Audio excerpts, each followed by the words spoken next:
Hey, what's up, guys? Welcome to First and 12 Ounces podcast episode number 2. Let's go ahead and get right into it. So, big game for the weekend was Georgia Tech FSU. Number 10 FSU is the first upset of the year. We said it was going to be a close one. I know earlier in the year when we talked about this game, I was leaning Georgia Tech just because of what they were bringing back and the past 3 meetings. And boy, did they show up. Did they show up? 24-21 Georgia Tech. What are your all-around thoughts? Buddha, let's go with you first.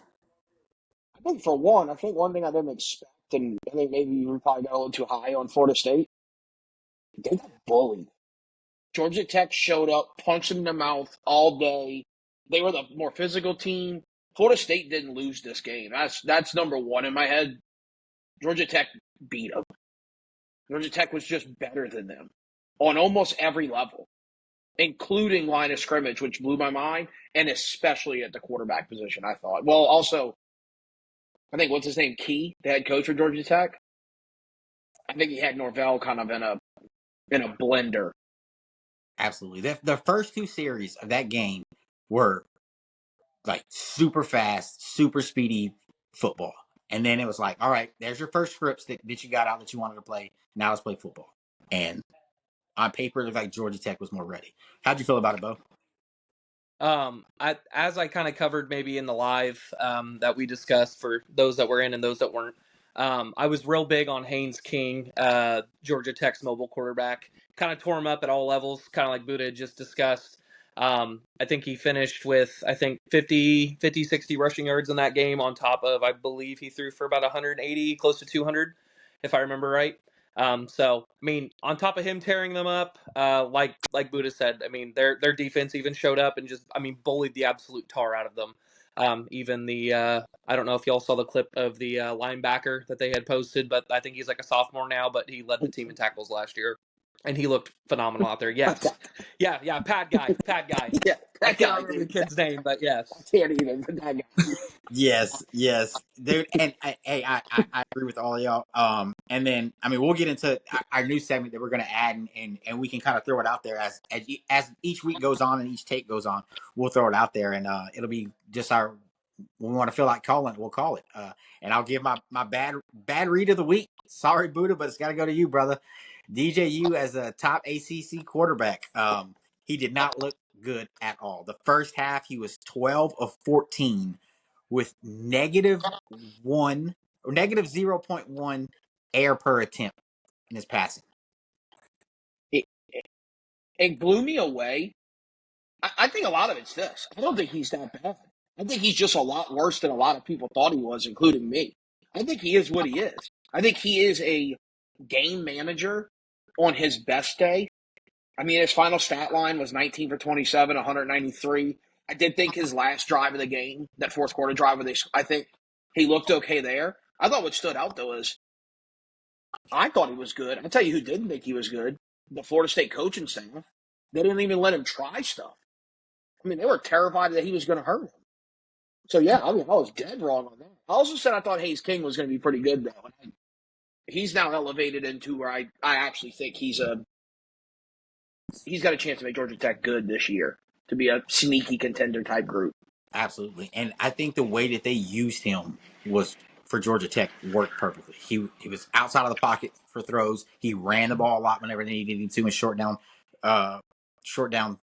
attempts. Like he was their guy, and he did it on all aspects of the game. So going into the half, DJ only had 96 yards, and he finished with 193. So I mean, he threw for almost pretty much 100 yards in the second half. But I felt the same way. It looked like they didn't trust him. Another interesting fact about this game: not a single passing touchdown the entire game. Wow. It's old school football. Yeah, You know Not what? that is a single. in your face, punch you in the mouth, gonna Yeah, run it up the gut the whole time Yeah, football game. I mean, dude, did not expect that whatsoever. this game was a Les Miles wet dream. Les Miles watched this game somewhere and was like, "Oh yeah." It was it was a great game. It was a one hell of a way to start off the college football season. I was excited for it. It came down to the end. Georgia Tech made the right drive and kicked the field goal to win into the end. And I mean it at least FSU is scratching their head now who they are. Are they completely out of the college football playoff? Absolutely not. No, But it's a horrible way to start your new season, especially after coming off of all the hype that you had last year and with that chip on your shoulder that you had last year. Everyone thought you were going to come in and just start punching people in the mouth. And you kind of got punched in the mouth yourself. they did. I think the chip is kind of what got him here because I think it turned from a chip into an identity. Because even before the game, it's all that gets talked about. During the game, it gets talked about. DJU, I forgot about this. He didn't go to ACC Media Days because they didn't invite, was it Travis last year? No, what he did was he set out. He volunteered to set out. So what DJ did was pretty cool. What he did was he said, I don't feel I earned the right to be here. Let's take one of these guys from last year But like and bring them instead." the He the offered. way the way their program became, we didn't make the playoff, we got screwed. And then it stayed that until now you're 0-1. Because I don't, Yeah.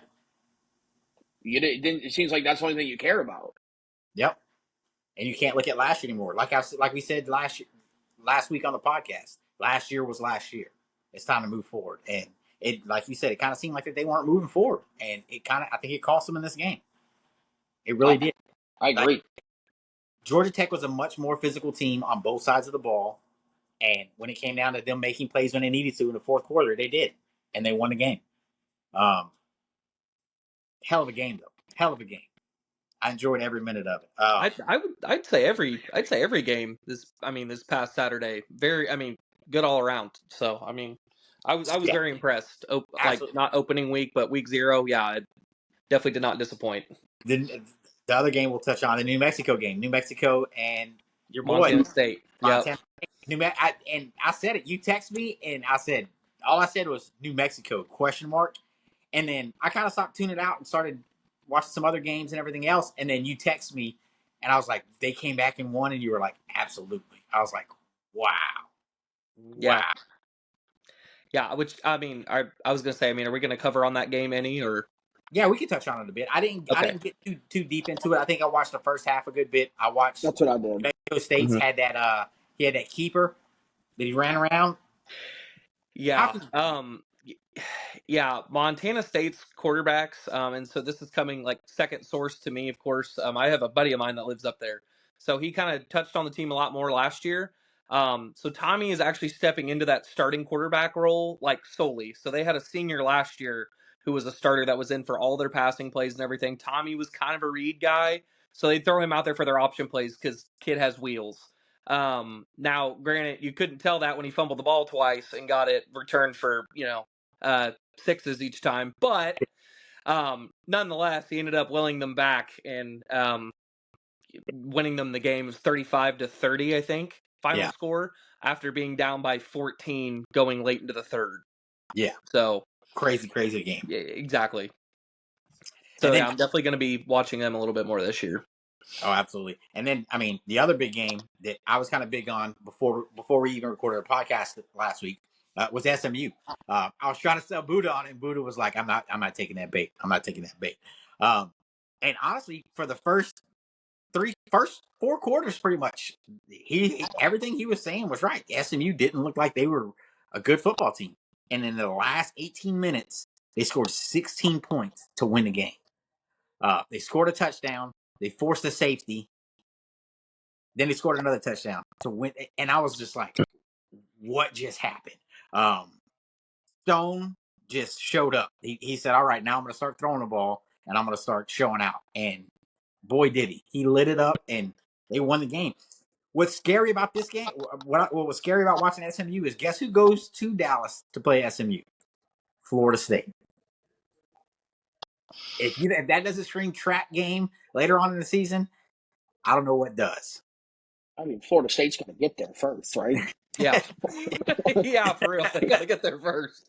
I don't know if we know who the trap's going to be for. Yeah, Yeah, literally. that's 100% true too.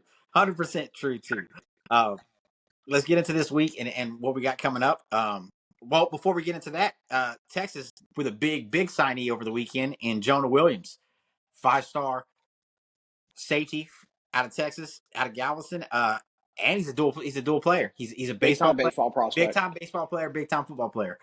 So huge get on both sides, both sports for Texas. So I mean, we got looks like somebody that can throw some heat on the mound and can play safety. Looks like he's going to be a fun kid once he gets on campus. He's the number one safety in the class for 2025. So we'll see. We'll see. That's another big get. It's something that Texas needed too. It really is. Texas needed a big 5-star, and they got one. They got Jamie French, I think. He makes his commitment this Friday, so that'll be something we'll be able to discuss on the live as well. He's also got LSU and Texas up there. It's LSU, Texas. I forget who else. I think Miami and some other school. Well, Uh, this is coming into what we talked about maybe a month or so ago on the live. This is going to turn into a rivalry, LSU and Texas, because you're already seeing it happen this summer, big time. It feels like every big time recruit that gets brought up, it's between LSU and Texas. And when I say every big time recruit, I mean for either school. yeah, So any big recruit that LSU or Texas is targeting, it feels like the team right behind them or next to them is Texas or LSU. This feels like this is going to be just a duel for years to come. absolutely, absolutely. And then I think what helped with the Jonah Williams commitment to Texas is that y'all just flipped the safety from us. Yeah, The we week took prior. Phillips. Yeah, y'all flipped the safety from us. So that, I mean, honestly, that probably opened up Jonah Williams' eyes and saying, "Hey, wait, I might be able to get on the field even quicker now. I don't have there's less competition." So it's like, here we go, here we go. So yeah, that's gonna be a fun one to watch. Coming down to it, let's get on to week one. It's finally here, boys. Week one's here. No more week zero. Week one, big boys are coming out to play. Um, but we'll start off with the cupcake game of our teams. Texas takes on Colorado State at 2:30. No, look, I'll say this. What a massive line it is. Aren't they favored by like 33 or 33 and some nuts Yeah, number? 33 or 34 and a half Yeah, is what I 33 they're don't giving and a them. half, which is know. nuts to me. No, thank you, sir. Which That's a huge one. No, thank you. that's yeah, that and I mean Colorado's gonna be. I mean they were 5-7 last year, but they got some talent on that roster. They got a wide receiver that even Sark spoke about in the press conference today, and he said, "Hey, he's somebody we got to watch, we got to contain because if we don't, he will cause problems all Do day you for." are you referring to the quarterback and wide receiver that turned down? I think what was it like combined like $600,000 in NIL deals or something between the two of Yeah, them or each? yeah, Yeah, because they wanted to stay and play with Norvell, which is yep. that shows commitment. That shows a kid that wants to play for his head coach when he turns down all this money to stay at a smaller school because he's like, "Hey, I believe in my coach. I believe what we can do here together." That's a huge thing. Um, they asked Sark today in the press conference, "What's the keys to victory?" He said, "Hey, we got one. We got to limit the penalties. We got to limit. We got to stop penalties on ourselves. I mean, and he said generally in week one you're going to see more penalties than anything else because you're going to it's kids' nerves. It's week one. It's them first getting into it. You know, they gotta get down into it, and just get ready for it. He also said that a lot of 2 and 3 depth players will play this week. So not just as ones. He said, "Well, you're going to see if they're number 2 or number 3 on the roster, they're going to play." When he said that, somebody goes, "Oh, so we're going to see some of Arch," and he said, "Well, we'll see." So I was like, "Yeah, you figured he was going to say that. You know, he's not going to give that out too much if Arch is going to get coverages." But he says there's packages for the wide receiver room that's so deep that there's plenty of packages for him. He said the running back room, I think it's very capable with what we have uh, at depth to carry the load. All of them, Blue, Wisner, uh, the new guy we just got from SMU's, Velton Garner. He spoke highly of him. Said he's one of those backs that can kind of do it all. He can catch it out of the backfield. He's got some speed to him. He's a heavier back, so he can take some ground and pound if he needs to as well. Interesting fact that he did bring up that I like so throughout the offseason, he was in constant contact with Bill Belichick and Andy Reid. And they were kind of like, "Oh, okay." Well, and he was like, just load management. Just talking to him about load management. You know, because he's like, honestly, we're in a state of football now that our kids are starting to get numbers that are climbing up there. They're going to be getting you're going to want to manage the load on them week in and week out because you don't want them to get burnt out. He goes, and then you got to share it because your roster is going to have so many athletes that if they're not getting enough carries and they're not getting enough plays, they're going to be looking elsewhere. So they kind of get that NFL mindset of I got to get this guy reps or he's not going to want to be here. I thought that was interesting too. He said the packages that he has set up with all these quarterbacks, with all these wide receivers, the key factor in them is getting into rhythm with Quinn. And once that happens, he'll he still doesn't know what's going to be set in stone yet, which is why they haven't released a depth chart yet, which is very interesting to me because a lot of other teams released theirs. Did LSU release theirs yet or no? Kinda. Yes and no. Yeah, I think Like, A&M released theirs. OU released theirs as well. I think Texas is still holding on to theirs yet, but I mean it still is Monday, so they still have time to do that. But other than that, I mean, I think honestly, my keys to victories are pretty much probably the same thing. Just ball control, manage your expectations. Don't go out there and try to win it in one drive, and they just don't believe the hype too soon. Like, play the game, and do what you got to do. I think we win this game easy, but don't overlook any because it's dangerous. I think y'all win handily. I don't know if y'all cover that big number, right? Yeah, But I think y'all win handily. The place is probably going to be electric, even though it's a midday start against a team you're favored by 30 plus against. But I think the hype right now in Austin is as good as it's been in 15 years. absolutely. It is nuts. The game's going to be crazy. It's going to be a hot one for sure.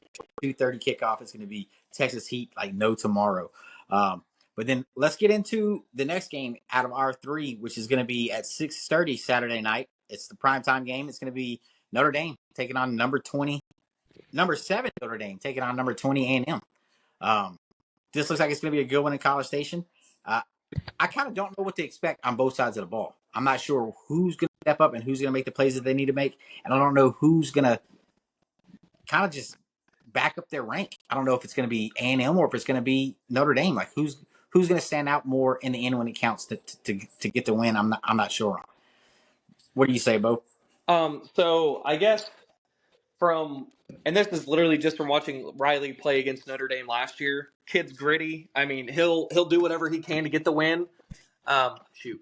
And then on top of that, I mean, like I said in the live, I think I've said it maybe once or twice now, but we've had a ton of transfers come in where I don't think Leonard had that liberty in the past. So got a 1,000-yard receiver from Florida, from FIU. On top of that, probably best tight end in the country this year, Mitch Evans is going to be up and ready to go. I think Riley's going to be really good on his feet. I mean, I know it's just practice footage that they've been posting on their pages, but I mean, Riley looks great, of course. And then we have a lot of guys on our defense who are going to show out. We had our, I think he was an All-American, Jack Kaiser, linebacker. He's back in the middle, commanding our defense. We got Xavier Watts in the back, BMO at corner.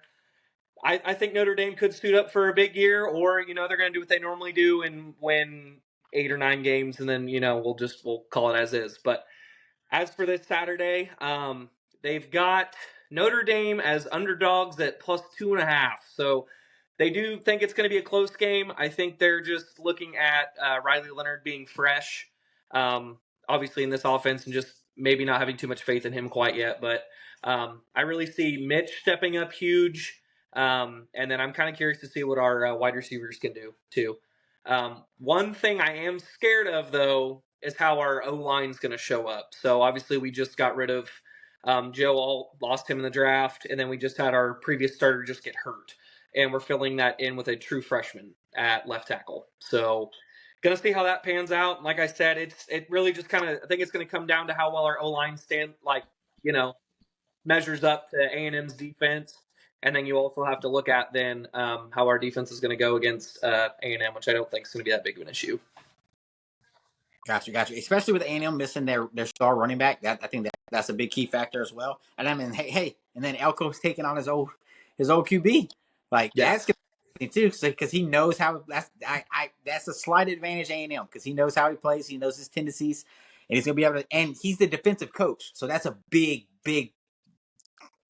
side for A&M because he knows his tendencies. He's got these players ready for this quarterback coming into College Station. They did touch on that as well. The Notre Dame coaches said that they piped in enough crowd noise throughout practice that the quarterbacks couldn't hear them on the headsets, in the helmets. That's how loud they had it to try to prepare them for this weekend. I still think it's going to be a completely different atmosphere. Piping it in to where you can't hear is one thing. Actually feeling it Yeah, rumble exactly. your bones, big difference. How do you Also, feel about it? 95 degrees feel like 100 at kickoff is probably what you're looking at the weather. I think Notre Dame loses one game this year, and I think it's Saturday night. I think we got to hear by A&M all next week. I think they win. I think the strength of A&M's teams, their defensive line, and that pairs up well with Elko going against Leonard. I think A&M kind of comes out and looks really good. I think it's a close game, but I think A&M pulls it off. Gotcha. Honestly, on this one, I literally, for my pick, I got a question mark next to it because I'm like, I'm not, as of yet, I don't know. So hopefully I'll have that determined by the live on Friday with a pick in. That's another thing we'll do. We'll put our picks in now, and then throughout the week, being that we're doing this so early, if we want to change it on Friday, we can change it on Friday because people can get hurt during practice. You can hear all kind of other stuff that happens throughout the week. It's going to change the game plan. So we'll leave that option as well. So, And I was going to say also another thing, since it is week 1, I don't know if it's going to maybe change in the later weeks, but a lot of lines are not out yet either for most games. It's just your spread, money line, and your totals. So, and I like covering a lot of player props, as most of you guys have probably noticed. So, I may try to get those more close to like our lives on Fridays. yeah. I figured we would do it on the lives on Fridays as well. Yep. Then coming up to Sunday night's game, Sunday night header. What LSU and wanting to play when no one else is playing is their thing. They're like, hey, you know what? Love it. We don't want to play with nobody else. We want to be the simple focus of it all. But then they haven't won it in a while. So That's what I say. I can care less what we want to do. We need to learn how to win the game. That's what we need to learn how to do.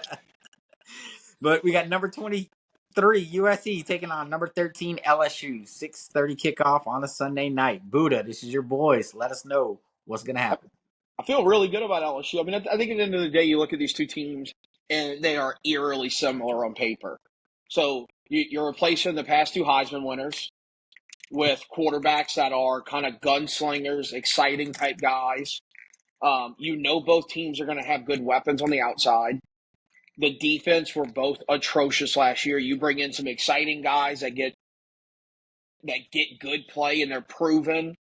You get other coaches on defense, other assistant coaches that are big names. So on paper, these two teams look insanely similar. I mean, it's like both head coaches are big name head coaches, and year 3 coming off of 2 years that are like, that's okay, but it needs to be better. I think where the difference really comes, I think LSU's O-line is just going to clearly be the best unit on the field all night. I've got LSU winning. I think they cover. I think they cover the spread. I think Nuss being a little bit older gives him a little bit of an advantage. And this might be a bold take. I think there's going to be more LSU fans there than there will be SC fans. I think LSU travels more than SC people do, because I just can't see them filling up that stadium. Yeah, I can honestly, if it was, when it comes to fan wise, I would have to lean LSU as well. I mean, USC has a hard time filling their own stadium, much less a visitor stadium or anything else. So yeah, Exactly. that's Now, gonna be a key. Well, who shows up? I think LSU's dealing with only two notable injuries. Miles Frazier, the right guard, he's dealing with a little bit, but he's probable. And then our wide receiver 3, Chris Hilton, dealing with he's questionable. That's unfortunate, because I would say talent wise, that kid's got all the ability to be one of those LSU prototypical receivers. And this is becoming an every year thing where we deal with an injury with him. He's got a little track guy to him, where if it's not 100%, I'd probably put it on the shelf. To me, to be an elite football guy, you can't have track mentality. It's got to be like, I can tape it up and I can get it done. It feels like he doesn't. Now, I don't know. Obviously, know nothing about the kid other than what you see on social media, other people's takes. But we're now going in like 3 or 4 years straight of some injury problems. And it always seems to be like a lower extremity problem. That's like, what? Yeah. Well, I mean, I hate to hear that for a kid and to keep him off the field. Hopefully he can bounce back from it. Jordan Whittington had a similar background where he was just constantly hurt. And then this past year he was finally healthy and he shined. And then he's killing it in preseason right now. So it happens. Hopefully he can bounce back from it. I didn't realize that there were going to be 2 out so far. Well, one of the linemen will probably play. The other guy, Chris Hilton, will be out, but Miles Frazier, our right guard, I think it's very, very probable that he plays. I think they had to list him on the deal. Other Yeah, big news in LSU, we announced 18-7 yeah, I over the did. weekend. I did see that. There's going to be dual 18s. I saw that one on offense and on Yeah, defense. which, dude, a lot of people, and I'm sure LSU people listen to this. I was on Twitter and people were like, "This is bizarre." 2 18s. They've had 2 18s more than they've had 1 18. Like this is not an uncommon thing. The year they won the title, you had 2 18s. What they usually do, so the 2 7s is the odd thing, right? Like that's the one that's weird. But it's Harold Perkins and Will Campbell. It's two of the best players in the country. They deserve 7. I I thought one. I think Harold Perkins belongs in number 7 at LSU. He's got everything you think number 7 should be. In the 18s, I think they crush it. It's a middle linebacker and the running back I was talking to you about last week. Yeah, He's a veteran. He was a walk on.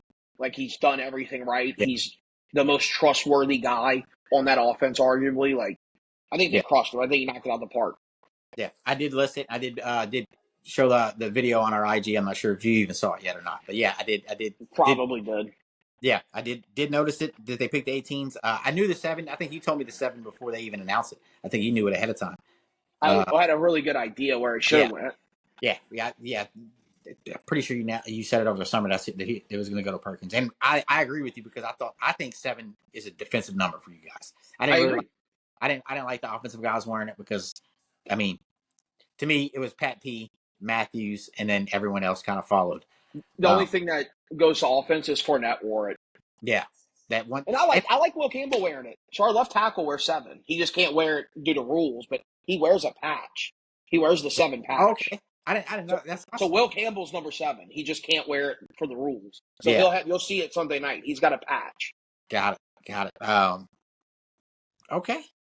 Yeah. Well, Texas's wide receiver Ryan Niblett changed his number from 18 to 21 because, and the speculation is because he's going to be playing in the backfield some too. So that, I thought was kind of interesting. I was like, all right, well, uh, okay, I guess you're changing from 18 to. I guess that makes a difference somehow or another. But they said that's why they. Well, that's the speculation behind. I But yeah, would did you like to see that? point out one more number for LSU. That's a so it's not gonna. This is probably not gonna be a year in and year out thing. But Sage Ryan will be wearing number 3 out of respect to Greg Brooks, who was the guy last year who played first 2 games, then ended up had cancer and been fighting that since. So Sage Ryan will wear 3 in honor of him this year. Which the Awesome. guy who Greg Penn, who's wearing 18, he was wearing 3.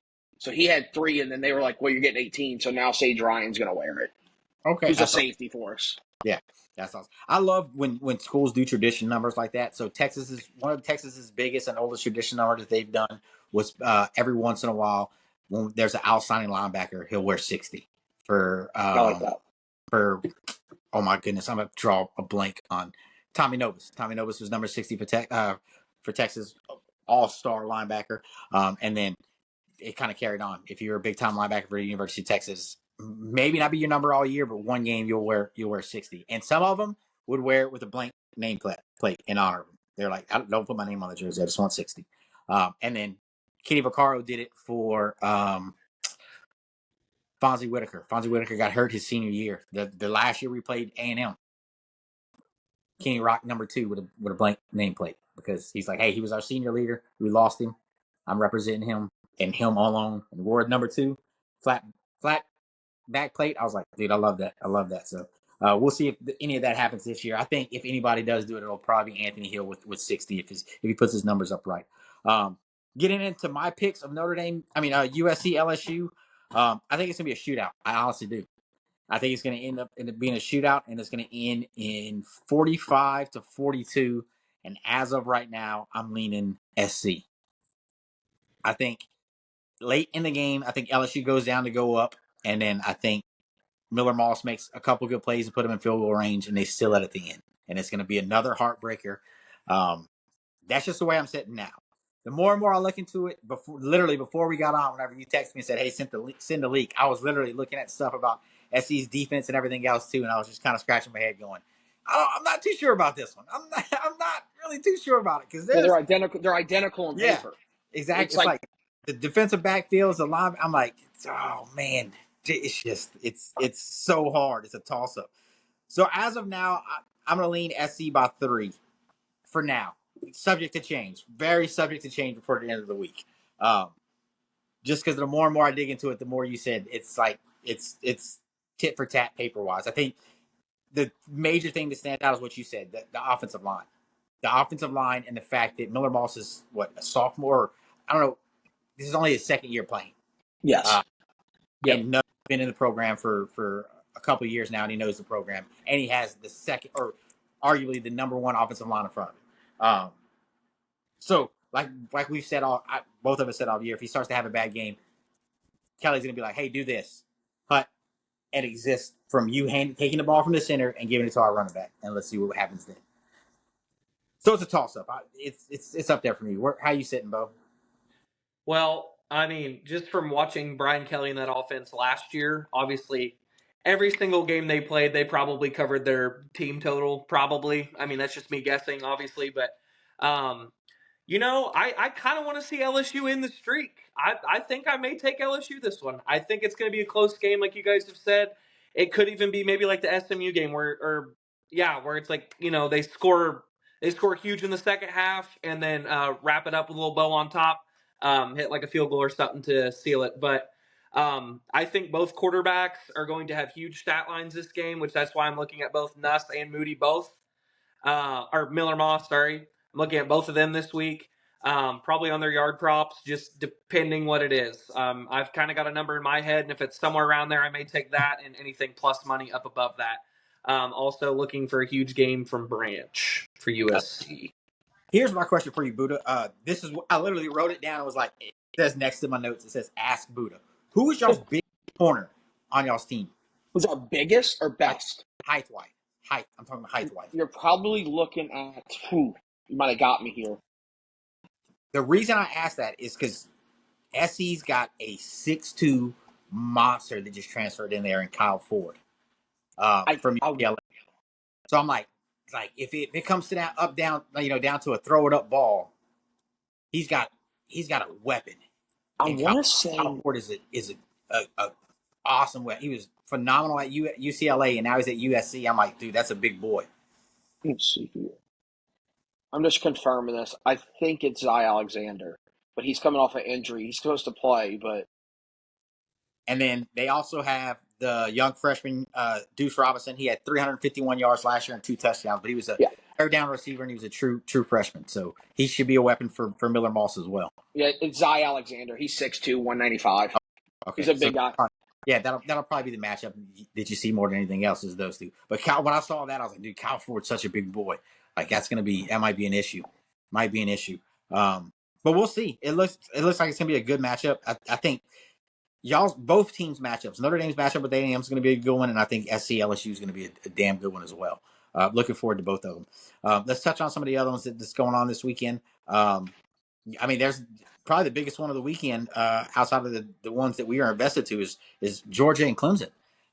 You got number 1 Georgia and number 14 Clemson at 11 on Saturday. So start off the week. I mean, to start it off, like here we go. Top 25 battle from the get go. Dabo, let's see if you really back Georgia. Let's see if you can answer those defensive woes that you lost on defensive line. How you sit on this one, Buddha? You can make this is my lock of the week. Georgia beats the brakes off of Clemson. I'm talking beats them silly. I think Georgia wins that game by 28 points. I don't even think it's a game. Dabo can trip running down that hill for all I care, dude. Georgia's going to beat them silly. We got it, and I had to write it down. Had to write it down. There Oh it my! is. All right, There. so we got so Georgia just going in, just absolutely embarrassing the tar out of them opening night, making a statement to start Okay. the year. There we go. How do you feel about it, Bo? I I haven't really looked into that game much, but as we can expect, Georgia, as they always are, and I think they're going to come into this year kind of chip on their shoulder, um, after kind of losing to Bama last year. I know that doesn't really make too much of a difference, but I think they're going to try to make a statement this year with Carson Beck. So I think they're going to hopefully maybe try to make a push to see if he can even be a Heisman contender possibly this year, especially without his number 1 option, Brock Bowers. So a lot of those receivers have some big shoes to fill. I mean, I know they have athletes all over the place, but think this is going to definitely, hopefully, start Beck's Heisman campaign, maybe. Yeah, So I'm going to give the edge to Georgia on that one. got it. I'm I don't know. also I don't know by 28. I think they win. I don't know if they beat them by 28, but The spread's like yeah. 14. oh, well, Vegas agrees with me. They think this would be a bloodbath. Yeah. Um, I think it's going to be closer than people think. I think it's going to. I think it's going to be. I think Clemson's going to hang around a little while. I think Georgia might cover, but I think Clemson hangs around a little bit longer than people think. Um, I think the first half they play him real tight, and I think Kirby settles and he gets his team settled. I think we see some difference in Georgia's defense though, because their defensive line is completely done. It's a completely new defensive line. A lot of people keep overlooking that, keep looking past that. That's something you really can't look past.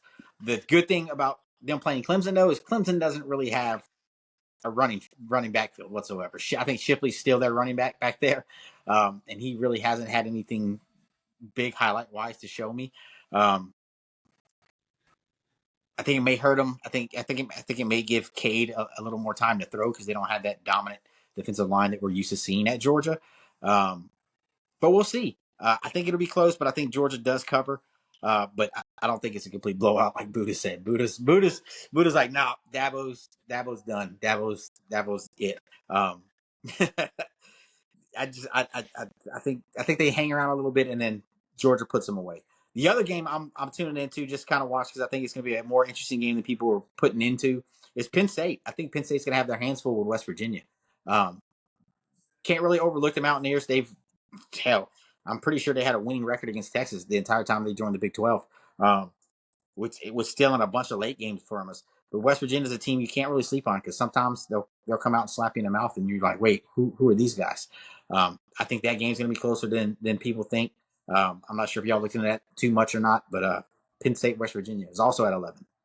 I So now, saw I saw quite a few people or a bunch of like cappers on Twitter that were actually pretty big on West Virginia this year to win. Or I mean, granted, it's just win total, but I mean, obviously they see something in them that showing them that they're going to be a better team this year, hopefully. So it'll be one I'll be trying to tune into, but I mean it's at 11 the same time as the Clemson Georgia game, so that'll be the main focus on more than anything else. Might be at the Colorado State Texas game, not sure yet, depending on the ticket count that I can pull. But if not, I'll be tuning in to everything else, and it'll be a fun one for damn sure. Other than that, that's kind of all we got today. If there's anything else y'all want to touch on, we can get into it. But that's all I had. I think the biggest what if is y'all's two games. Like, what happens if Notre Dame comes out and beats A&M? How do they feel about that? How does A&M feel about their hire? How does Notre Dame feel moving forward? And then SC and LSU. We covered it a little bit last week. Who's on the hot seat at the end of those games? Um, is it time to move on from Lincoln Riley, or is it time for Kelly to start thinking about something else as well? And honestly, I feel the more and more I think about it, I think if LSU doesn't win, I think the heat focuses on Kelly more than anything else. The thing that might give him some leeway is the whole revamped defense. I think that's gonna keep them in the games longer than anything else. He's just got to continue with his offensive dominance that he's had since he's been there. But we'll see how it plays out. How are you feeling about it, Buddha? I know we covered about a lot about it last week about LSU USC coach seats at the end of this game. If LSU loses after week one, how is it once again? Yeah, I mean, I think it's kind of like we touched on last week. I think the hot seat is hot until you beat South Carolina or UCLA, right? Like, because in reality, this game means a lot for branding purposes. It probably doesn't mean a lot in terms of the playoff, right? Because especially with a team like Florida State losing this past weekend, that felt like a team everybody had penciled in. Now they've got an L on it, so it really feels like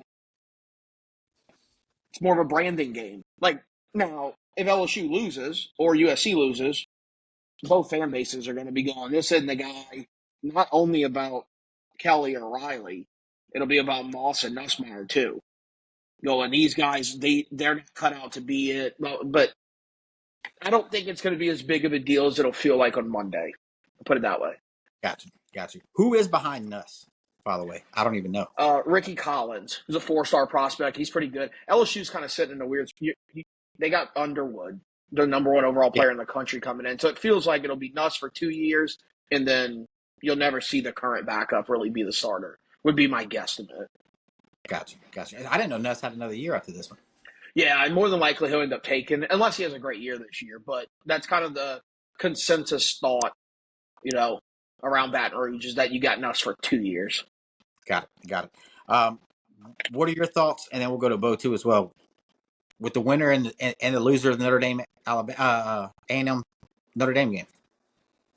I think. Well, I think Notre Dame's got a lot more to lose than A&M, right? Like A&M fans are already waiting to be like, well, we just got a new coach and blah blah blah. I think if Notre Dame were to lose, people will start talking about Freeman in a real serious way because he's put together a string of good production. But let's not forget his first year there; it was a rough start, Oh yeah, right? So like, if you show up and lose this one, all of a sudden it's a, do you have this makeup, or are we? And look, this doesn't bode well for an LSU fan. Or I think Notre Dame people are going to start to be like, is this another Brian Kelly? Are we really good all year and then we play a big boy and we get beat? We can't match up with them physically. So I think there's a lot more to lose for Marcus Freeman and Notre Dame than there is for A&M and Elko, being that it's Elko's first game as the head coach there. got it. And then let me get our final picks. So final picks were, of course, Booda took LSU. That's a give me. Bo took LSU. I'm on the boat, so I'm going to lean SC as of now.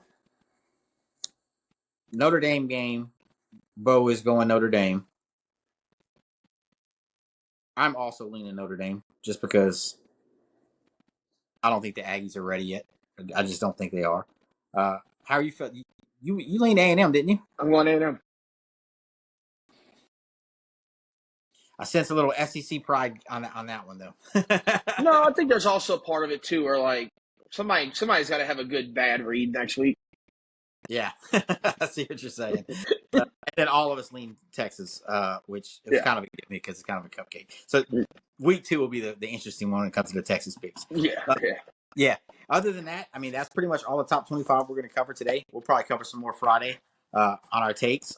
Hey, look, we kept it to where we wanted to. We're just under 45. How we're going to want to keep it. This is how we're normally going to keep it, around 35 to 45 minutes. Hour long podcast when we got more into it. It is week 1, so it is fun. We are going to have fun with it. We're going to continue doing it. We'll see y'all on Friday as always. Bo, you got anything else for them before we get out? The one thing I did want to cover, those that were in the live, I know I think I touched on this at the very beginning when we started. So as of right now, I am 100% on our picks so far. I did drop a parlay in the live on Friday.